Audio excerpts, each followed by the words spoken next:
Peristiwa ganjil terjadi di Desa Bukti Kecamatan Kubu Tambahan Buleleng. Sepeda motor dinas yang tercatat jadi aset di Desa Bukti, Kecamatan Kubu Tambahan, dikendarai seorang turis alias warga negara asing WNA. Peristiwa itu sempat terekam dalam sebuah video dan langsung jadi pergunjingan di media sosial.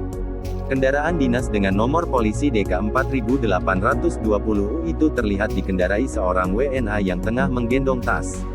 Seorang pengendara mobil yang belum diketahui identitasnya sempat merekam momen ketika WNA itu mengendarai sepeda motor plat merah tersebut.